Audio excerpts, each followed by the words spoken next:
জুলাই অভ্যুত্থান, জেগে ওঠা ইতিহাস, একটি অসমাপ্ত স্বপ্ন। আপনারা জানেন, বাংলাদেশের একটি চরম পরিস্থিতির সমাপ্তি হয়েছে গত জুলাই আন্দোলনের মাধ্যমে। এটার আমরা স্বীকার করি, বিশ্বাস করি এবং আমরা ধারণ করি এই জাগরণের এক অপ্রত্যাশিত কিন্তু গর্বিত অংশ হিসেবে অংশগ্রহণ করেছে প্রাইভেট ইউনিভার্সিটির শিক্ষার্থীরা, যাদেরকে বলা হতো নীরব, নিরপেক্ষ, ফার্মের মুরগি।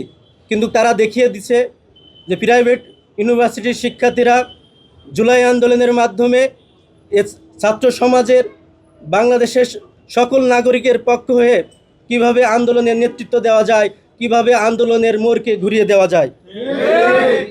আমরা এই আন্দোলনের পরবর্তীতে, বিজয়ের এই পরবর্তীতে আমরা প্রশ্ন করতে চাই, আসলে কি আমরা এই বিজয় লাভ করতে পেরেছি কি?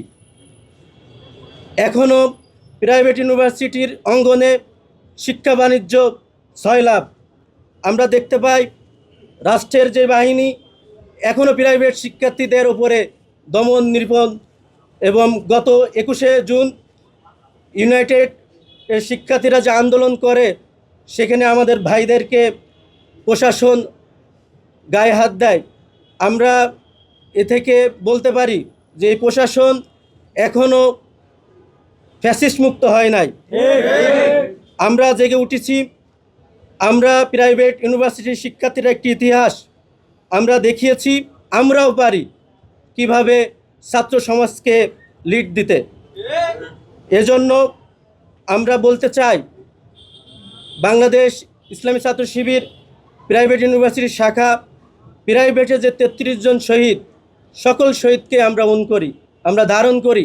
এরই ধারাবাহিকতায় গত কোরবানি ঈদে আমরা প্রত্যেকটি শহীদ পরিবারে আমরা সাক্ষাতের জন্য গিয়েছি, ফোনে যোগাযোগ করেছি, এবং শহীদদের পক্ষ থেকে ছাত্র শিবির প্রাইভেট বিশ্ববিদ্যালয় কুরবানির আয়োজন করে।